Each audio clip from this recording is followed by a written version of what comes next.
4 college students are cleaning a haunted house, when they discover a mysterious antique book and carelessly summon an evil creature that seeks to condemn souls to an eternity of torment. During a thundering night, Gideon Fisk is holding a talking, human skin-bound book that instructs the wanderer to follow his conscience. In shock, Gideon drops it, but he quickly gathers himself and snatches it up. When he gallantly hangs himself to end his life, the traveler mocks the ghostly book in the basement of a mansion. Nevertheless, as a result of Gideon unintentionally favoring the talking book's wishes, it chuckles triumphantly and disappears into thin air. Bert, the landlord, delivers the 4 college students he hired for a weekend cleaning service to the vacant home decades later, it ready for its new tenants. Roxanne gripes about the crowded journey and their pitiful compensation, and her companion jokingly suggests that she sell her body for cash.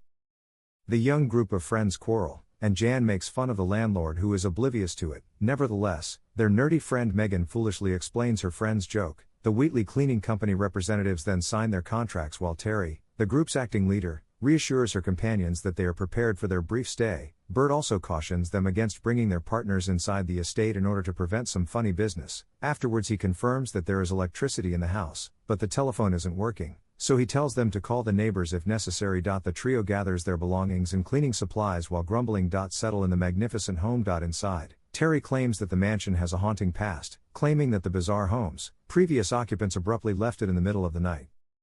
Nonetheless, she commands the rest of the group to explore the building's amenities, while Megan takes the remaining luggage outside. Megan is startled when Mr. Hinchlow, the neighbor, suddenly approaches her. The old man appears pleased when she tells him about their brief visit. He then makes his way up to the house to greet the other residents. The 3 are happy to see how clean and organized the kitchen is and anticipate finishing their jobs fast. Terry presents her crew to the neighbor as Megan enters the house with Mr. Hinchlow as they finish the fridge. The anxious man says that he merely came to get to know their faces so he could recognize their bodies for the police if necessary. He gives an odd warning, and Megan wonders what he's trying to say. The elderly neighbor says that there have been killings recently in the area, so he solely worries about the women. Terry thinks that they should begin cleaning the basement while it's still sunny after the weird neighbor leaves, and the others comply. The cleaning ladies joke that the basement is where the bodies of the missing are buried, and head there shortly after. Jan, Roxanne, and Megan gather together as Terry turns on the light because they are afraid of the darkness. The 3 women joke about despite their fears that they will come across anything gruesome while cleaning. Terry asks her companions to concentrate on cleaning up so that the others can start working. The cleaning ladies assemble around the suspected storage area when the leader discovers an old trunk with a foreign message. Terry opens it without realizing the sticker is a warning, which reveals a bad odor. They discover a skull and a dagger within. The quartet is disturbed and chooses to finish cleaning the basement tomorrow. Some of the antiquities from the trunk are still with Terry because she believes they can be traded for cash. That evening, as a thunderstorm approaches, Jan and Megan get their dinner ready and join the group in the living room. While this is happening, Gideon's ghost materializes the cursed book in his hands outside. Roxanne switches on the light in the home. To demonstrate to her pals how she seduces guys, she plays an old radio and dances provocatively. Roxanne teaches Megan the seductive method after Megan praises her friend's performance. The geeky woman, however, withdraws inside her room out of shyness. They check to see who is at the door when it suddenly rings. Gideon is found by the 3 college students holding a parcel in the entryway. Terry, who is perplexed, informs the stranger that they don't reside in the home, but Gideon before leaving, she held a package in her hand. Afterwards, Roxanne advises Terry to follow the note's instructions and open the parcel right away because it might include perishable items. The leader, persuaded, opens the parcel and discovers the cursed book with a hideous face. Roxanne brings up their shrewd acquaintance because the women are unable to decipher the page's foreign writing. Meanwhile, Megan marvels at her physique in front of the mirror, but her self-doubt gets the better of her.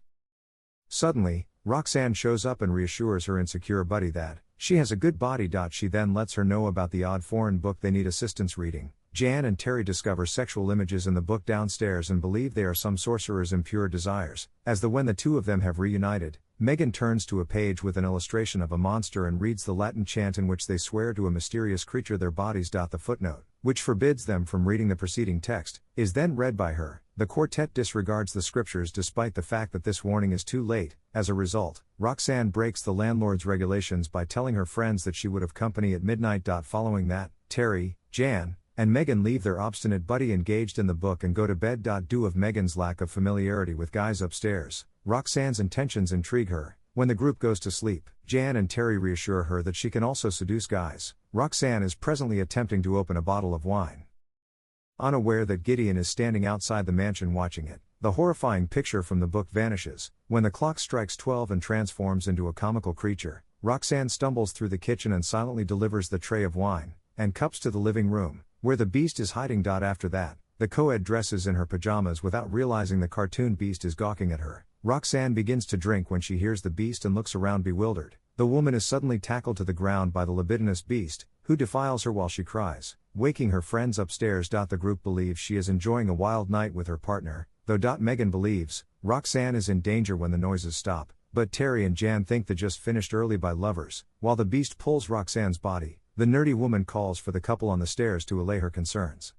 While the beast pulls Roxanne's body, the nerdy woman calls for the couple on the stairs to allay her concerns. The creature claims it neglected to clean itself and that the cut that caused the blood on its mouth. Then, as it waits for Roxanne's boyfriend Biff to arrive, it implores the defenseless woman to go back to bed. When Megan notices that the man hasn't shown up, she quickly leaves for their room. She tells her pals upstairs about Roxanne's peculiar behavior, but Jan and Terry don't seem concerned. The beast is enjoying being free of the book when Biff, Roxanne's boyfriend, shows up. The unassuming man is led into the living room by it, which soon climbs on above him. Gideon observes the spectacle from outside as the beast suddenly bares its fangs and lashed at the startled guy. Biff's screams cause Megan to wake up and determine that the couple needs to be checked on. Megan is persuaded to interfere with the lovers by Jan, who assumes that all she wants to do is watch them interact. Bert hesitates to answer the late-night call but picks it up nonetheless in the landlord's home. Bert rejects his wife's advances and departs when Mr. Hinchlow reports the screaming he heard and a man's car parked in front of the home. When this is happening,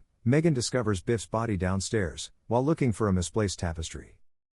Jan and Terry arm themselves with a flashlight and stealthily make their way down the stairs after hearing their friend's terrifying cry. The geek realizes the tapestry is a soul shroud, which envelops the dead to offer its soul to Satan. As the two discover Megan in front of the corpse, following that, the inebriated landlord knocks on the door and requests entrance. Without a choice, the group pulls Biff into the kitchen out of fear that Bert will notice him and fire them. The beast welcomes the eager landlord outside, and shows him the backyard. The group gathers their thoughts before opening the front door, only to discover Bert gone. The beast reveals to Bert the trunk where the craziness began in the basement. Then it seduces him, and Bert caves in because he believes Roxanne will give him action. Yet when the beast attacks, he is instantaneously killed.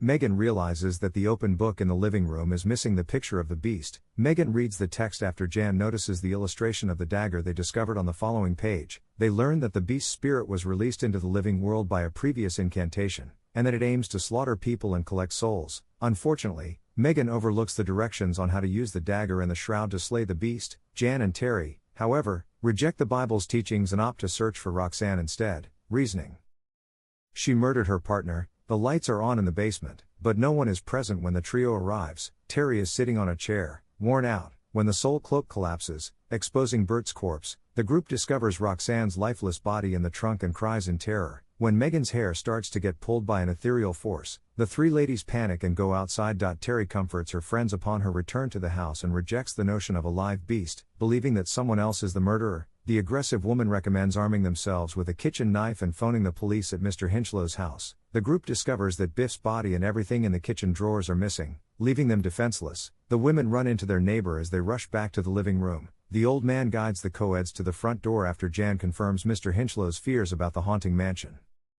Terry goes to get the dagger as he proposes dressing up, because of the terrible weather. When Mr. Hinchley is shown the weird book, he verifies that it is an ancient Cantarian warlock's manual of demon spells that Gideon Fisk brought in the 1930s. When they turn around, Mr. Hinchlow has changed into Roxanne, which makes Jan doubt the old man's claims of knowing. The group confronts their friend without realizing that this is the beast. They believe Roxanne and the men are tricking them, and they think that beast acknowledges. Next, when it inquires about the book, Megan characterizes the missing drawing as appalling and tells how they found it. Terry persuades her pals to exact revenge after they were made fun of, and they go to the basement where Roxanne says the men are hiding. The group beats Biff and Bert there in an attempt to convince them to quit acting, but they don't budge. Suddenly, Roxanne's body emits a demonic voice explaining that Megan was correct and their friend had passed away.